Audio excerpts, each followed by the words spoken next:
Okay, now moving further. So far, we have discussed associative property for addition, subtraction, multiplication, and division for whole numbers, integers, and rational numbers. This was something we were trying to come with. So, addition is associative for all type of numbers. Subtraction is not associative for any. Now let us come to multiplication. Okay, let us suppose I take three whole numbers and I try to multiply it grouping in different orders. 2 into 3 into 4. Here I have grouped 2 and 3. Here I have grouped 3 and 4. Now 2 into 3 gives you 6.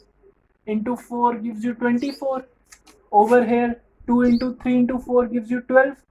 2 into 12 gives you 24. You can take some other examples also.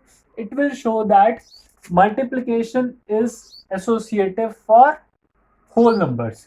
Now let us take example for integers. Let us make it for integers. Nothing else. We just need to add negative numbers. So let us think of some negative numbers. Okay, I have made this negative 4. Other things remaining same. So this is bracket I have put over here. This was the bracket. So 2 into 3 gives you 6 into negative 4. 6 into negative 4 gives you negative 24. 2 into 3 into negative 4 gives you negative 12. 2 into negative 12 gives you negative 24. From here, and taking some another example by yourself, you will conclude that multiplication is associative for integers as well. Similarly, you will check for rational numbers.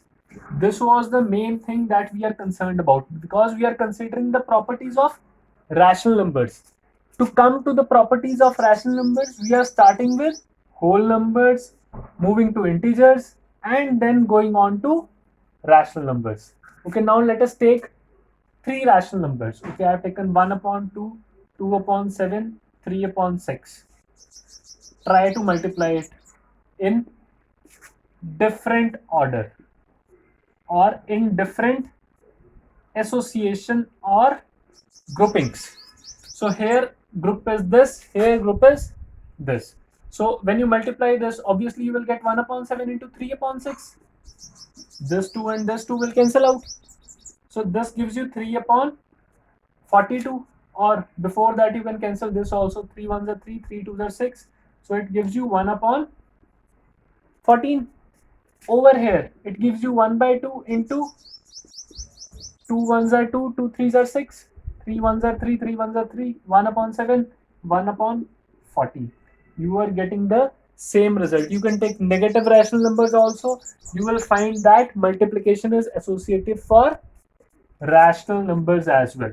From here, you can conclude that addition is associative as well as multiplication is associative, whether the numbers are natural numbers, whole numbers, or rational numbers. Now let us move on to division.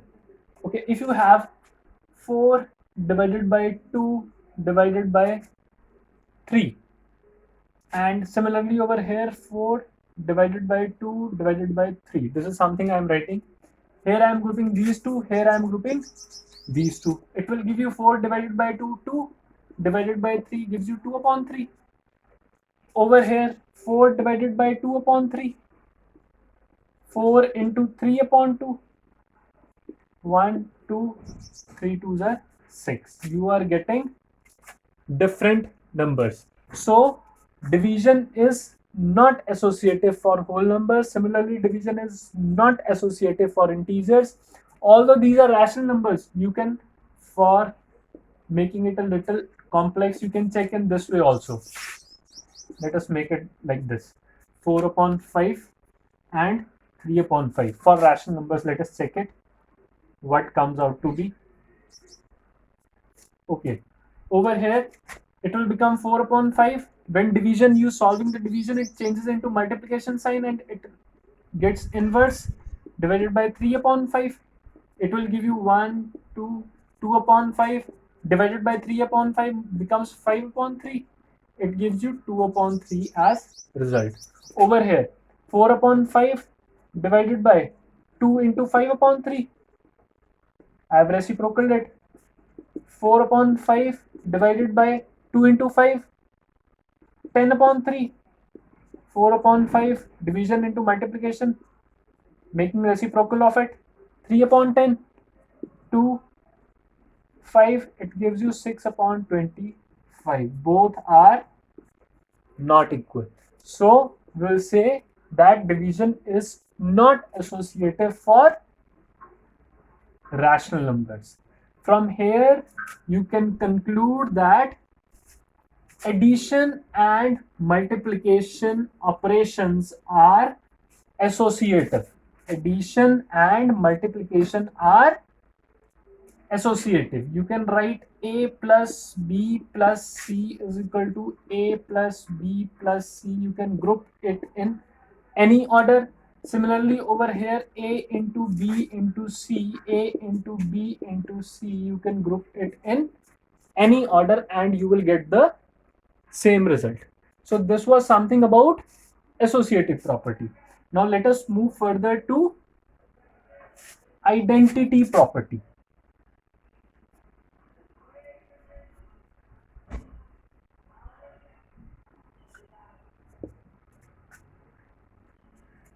Okay.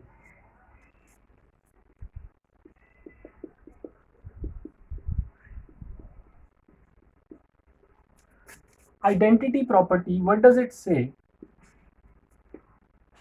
A set is said to possess identity property for a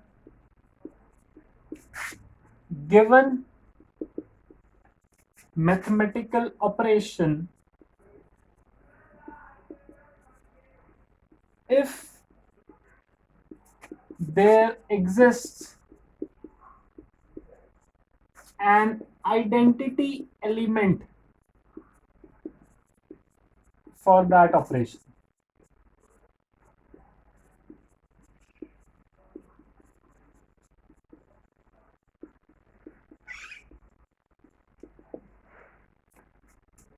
A set is said to possess the identity property for a given mathematical operation if there exists an identity element for that operation.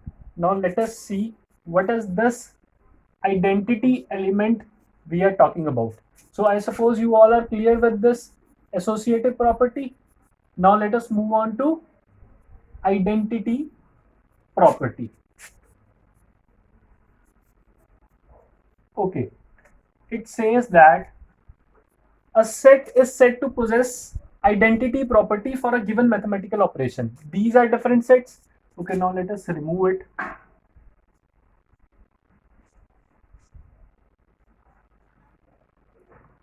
These are different sets we are having: whole numbers, integers, and rational numbers.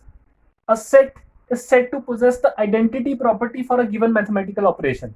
A set is said to possess identity property for a given mathematical operation. Whole numbers possess identity property for addition. Integers possess identity property for addition. Rational numbers possess identity property for an addition only when if there exists an identity element for that operation. If there exists an identity element for that operation. What is an identity element? Identity element is such a number which when added, subtracted, multiplied or divided gives you the same number. Okay, suppose let us check identity element for addition. Identity element for addition. So identity element for addition would be such a number which when added to a given number does not change the identity of that number. Identity of that number remains same. So this is called the identity element for addition. So what would be the identity element for addition? Obviously, if you add 0 to a number, the number remains unchanged. So this 0 is identity element for addition, or it is called additive identity. 0 is called additive identity. Now, identity element is, for addition, we are having identity element 0. Now let us check a whole number. If you have a whole number and you add 0 to it, you get 2.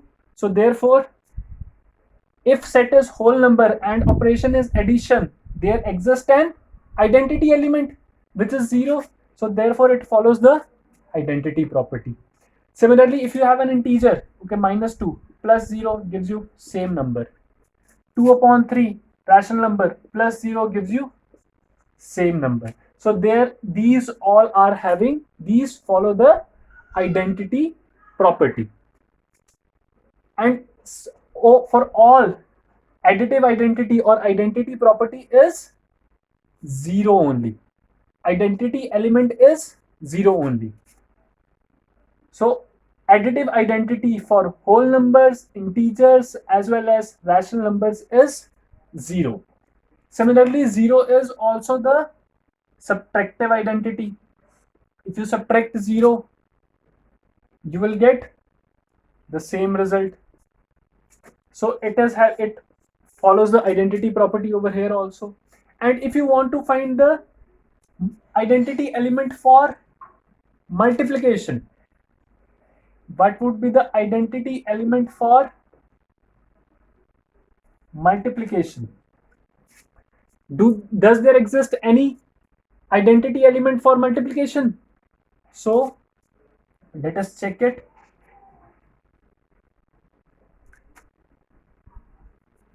Any number, if you multiply a number by some another number and you get the same result, that number is said to be the identity element for multiplication. So what would be that number? Obviously 1. If you multiply any number by 1, you will get the same result. So 1 is known as multiplicative identity. Multiplicative identity. And this multiplicative identity 1 is applicable for whole numbers, integers, as well as rational numbers. If you multiply 2 by 1, you get 2. If you multiply -2 by 1, you get the same number, integer. And if you multiply 2 by 3 by 1, you get the same integer. So it also follows the identity property. Similarly, for division, you divide any number by 1, you will get the same number. So there exists identity property over here also. And from this, you got two identity elements. From here, you got two identity elements. What are they? 0 and 1. 0 is additive identity as well as subtractive identity.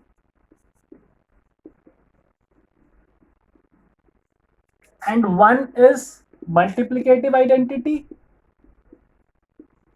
Multiplicative identity as well as identity for division. So this is something we call as identity property. In a short, what is identity property? If there exists an identity element, you are having this combination: addition whole number, addition integer, addition rational number, subtraction whole number, subtraction integer, subtraction rational number. If with this combination there exists an identity element, that is said to follow the identity property. So for addition, you have the identity element, that is 0. For subtraction, you have the identity element, that is 0.